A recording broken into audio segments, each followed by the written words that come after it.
శ్రీ సత్యసాయి దివ్య చరిత్ర నిత్యపారాయణ గ్రంథము 81వ పేజీ 4వ అధ్యాయము. అంశాలు: సాయి సూక్తి, సత్యం సత్యత, ఈర్ష్య నిర్మూలనే, క్షమాస్వరూప బాల సాయీసుని విధానము. సాయి సూక్తి: మానము మౌనము రెండును మానవునకు నెల్ల ఎడల మాన్యత తెచ్చున్. మాన విహీననకెందును కానగ గౌరవంబునెచట కలదే ఎరియన్ అంటారు బాబా. సంఘములో గౌరవ ప్రపత్తులు పెరగటానికి, మనిషిగా పూర్ణత్వాన్ని పొందటానికి ఏమి కావాలో చెబుతున్నారు స్వామి. మాననీయమైన గుణాలను, సత్య ధర్మ శాంతి ప్రేమలను పెంచుకోవాలి, మౌనాన్ని అలవరుచుకోవాలి. కానీ ఈ రెండింటిని సాధారణంగా పట్టించుకోరు జనం.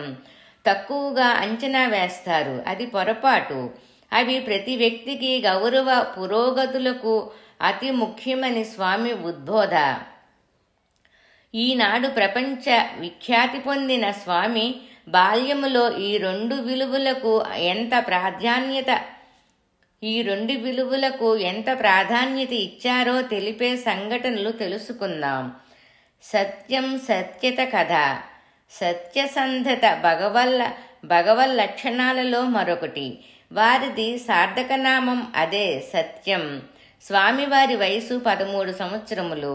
ఇష్టంగా చెప్పుకున్న, ఈర్ష్యతో చెప్పుకున్న, భయంతో చెప్పుకున్న, ప్రాపకం కోసం చెప్పుకున్న అందరి నోళ్లలో స్వామిని గురించిన మాటలే. స్వామి ఆ చుట్టుప్రక్కల అందరికీ మాటలలోని, మనసులలోని వ్యక్తిగా మారిపోయారు స్వామి చేతలు కొంతమందికి గాలి చేష్టలుగా తోచగా, ఇంకొందరికి భగవల్లీలలుగా తోచేవి. కొందరు సహజం అంటే, కొందరు పిచ్చి చేష్టలు అని తలా ఒక రకంగా చెప్పుకునే మాటలకు ఆ తల్లిదండ్రుల మనసులు అల్లుకల్లోలం అయ్యేవి. తల్లిదండ్రులు నివారణ కోసం ఎన్నో రకాల చికిత్సలు ప్రయత్నించడం జరిగింది. డాక్టర్లకు చూపటం అయ్యింది. కానీ స్వామి పద్ధతిలో ఏ విధమైన మార్పు లేదు. ఎవరో చెప్పిన సలహా మేరకు కదిరి గ్రామంలో గల ఒక భయంకర భూత వైద్యుని దగ్గరకు స్వామిని చికిత్సకై తీసుకుపోయారు తల్లిదండ్రులు. కుమారుని స్వస్థత చేకూరుతుందని భ్రమించిన తల్లి ఆ అవసరం లేదని బాలసాయి వివరిస్తున్న బ్రతిమాలి ఒప్పించింది. యథేచ్ఛగా సత్వన్వేషణకు అవకాశాన్ని కలిగించటం తన లక్షణం అన్న విషయాన్ని బాల్యంలోనే చాటి చెప్పడానికి ఆ పరమ భయంకరమైన భూత వైద్యుని ఈర్ష్యాపూరిత క్లేశ చికిత్స తమకు ఏమాత్రం అవసరం లేకపోయినా సమ్మతించారు స్వామి. దానితో ఆ భూత వైద్యుని వైద్య ప్రహాసనం మొదలైంది. శ్రీ సత్యం తలపై వెంట్రుకలు తీయించి, కత్తితో లోతుగా ఘాట్లు పెట్టించి, వెల్లుల్లిపాయల రసం, నిమ్మకాయల రసం ఆ ఘాట్లలో పోసి గట్టిగా రుద్ది, 100 కడవలతో గుక్క తిప్పుకోనికుండా నీళ్లు తలపై గుమ్మరింప చేయటం ఆ మాంత్రికుడి వైద్య విధానం. దానితో పట్టిన దయ్యం వదులుతుందని నమ్మించాడు. ఆ అమాయక పల్లెవాసులను చిరుమందహాసంతో ఆ తతంగాన్ని సహిస్తున్న స్వామిని చూచి ఆ మంత్రగాడికి కోపం మిన్నుమిట్టింది. దీనిని తన సమర్థతకు, గ్రామములోని తన పేరు ప్రతిష్టలకు సవాలుగా భావించిన ఆ మాంత్రికుడు ఈ దయ్యానికి ఈ మాత్రం వైద్యం చాలదని చెప్పి అత్యంత భయంకరమైన కళ్ళకలికాన్ని స్వామి కన్నుల్లో పెట్టగా, పద్మాల్లాంటి స్వామి కళ్ళు వాచిపోయి చూపురులను కూడా దుఃఖావేశములో ముంచివేశాయి. తమ కళ్ల ముందే పరిస్థితి విషమించడం చూచి తల్లిదండ్రులు ఆ మాంత్రికుని బ్రతిమాలి వానికి పూర్తి రొక్కం చెల్లించి స్వామిని వెంట తెచ్చుకున్నారు. సర్వజ్ఞుడైన స్వామి, తల్లి అయిన ఈశ్వరాంబ తమ కళ్లవాపు విషయంగా పడుతున్న బాధ చూచి ఆమె సంతోషం కోసం విరుగుడుగా దగ్గరలో గల ఒక ఆకుపసరును తెప్పించి తమ కళ్లల్లో వేయించుకొని నయం చేసుకున్నారు. ఈ సంఘటనతో మరింత చలించిపోయిన తల్లి ఈశ్వరాంబ స్వామితో, నాయనా, నీకన్నీ తెలుసు కదా, ఈ విషయాలు ముందే చెప్పి ఆపితే బాగుండేది కదా అన్నప్పుడు స్వామి మందహాసంతో సత్వేన్వేషణకు సత్యం అడ్డురాడు.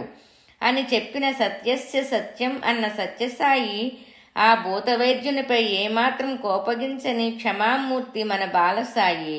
ఎంతో మౌనంగా నిగ్రహంతో స్వామి ప్రవర్తించిన తీరు అనితరసాధ్యం కదా. ఈ సంఘటన గూర్చి వారు ఏం తెలుపుతున్నారో వారి మాటలలో తెలుసుకుందాము. ఎట్టి మానవులు కాని భరింపశక్యం కాని కష్ట పరంపరలకు గురి అయిన స్థైర్యం విడనాడక ప్రసన్నంగా ఉండినచో ప్రజలు దైవత్వాన్ని విశ్వసించి భక్తి తత్పరులవుతారని, సుఖదుఖముల వంటి సర్వద్వంద్వముల కతీతుడనని నిరూపించుటకే నేని దుర్భర పరిస్థితి అనుభవించి తినని చెప్పారు. శ్రీ సత్యసాయిబాబా వారు తమ పూర్వావతారములో చెప్పిన సాబూరి, నమ్మకం, ఓర్పు ఈ అవతారములో ప్రత్యక్షంగా చూపించి భక్తులలో భక్తి ప్రపత్తులు పెంపొందించుచున్నారు. ఈర్ష్య నిర్మూలనే క్షమా స్వరూప సాయి విధానం.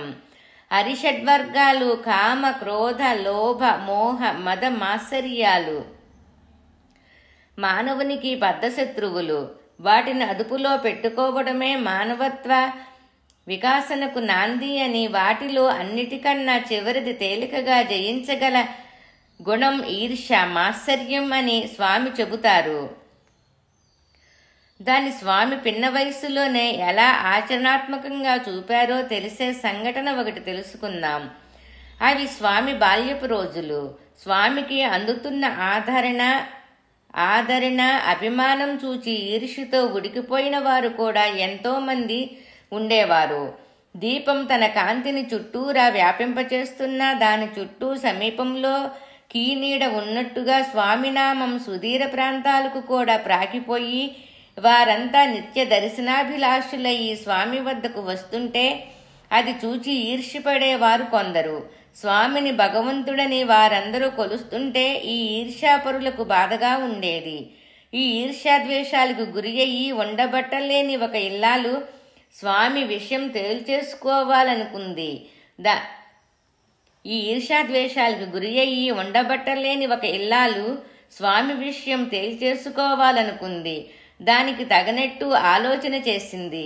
ఆ రోజుల్లో స్వామి అందరి ఇండ్లకు పోవడం, వారి తృప్తికై వారిచ్చిన పండో పలహారమో స్వీకరించడం, ఇతరులకు ఇవ్వటం ఉండేది. ఈమె స్వామిని తన ఇంటికి ఆహ్వానించి విషపూరితమైన గారెలను స్వామికి ఇచ్చి తినమని కోరింది.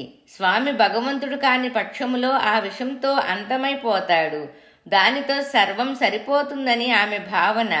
స్వామి కూడా అందుకు తగినట్లుగా ఎంతో ఆప్యాయంగా ఆ గారెలు స్వీకరించి ఆమె ముందే తిన్నారు. స్వామి మాట ముద్దుగానో శరీర వర్ణం నీలంగానో మారడం మొదలుపెట్టింది. శరీరమంతా చెమటలు పట్టసాగాయి. ఇది చూచిన ఇల్లాలు తను అనుకున్నట్లే పని అవుతున్నందుకు ఆనందించసాగింది. ఈ విషలక్షణాలు యథావిధిగా ప్రదర్శితమైన కొద్దిసేపటికి బాలసాయి క్రమంగా మామూలు స్థితికి వచ్చారు. ఒకసారి పెద్ద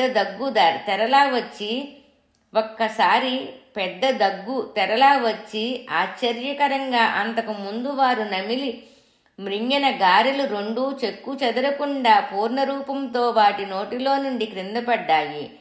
వాటిని ఆమెకే తిరిగి ఇచ్చేస్తూ స్వామి ఎంతో ప్రేమపూర్వకంగా, ఇందులో ఏమాత్రం విషం లేదు. నీవు మనస్ఫూర్తిగా ఇవ్వదలుచుకున్న విషయం తీసుకున్నాను. ఇవి మామూలు గారెలే, నీవు తీసుకో అన్నారు. ఆవిడ మొహాన కత్తివాటుకు నెత్తురు చుక్కలేదు. వెంటనే ఏనలేని దుఃఖంతో స్వామి పాదాలపై వ్రాలి క్షమించమని వేడుతూ కన్నీళ్లతో పాదాలు కడిగింది.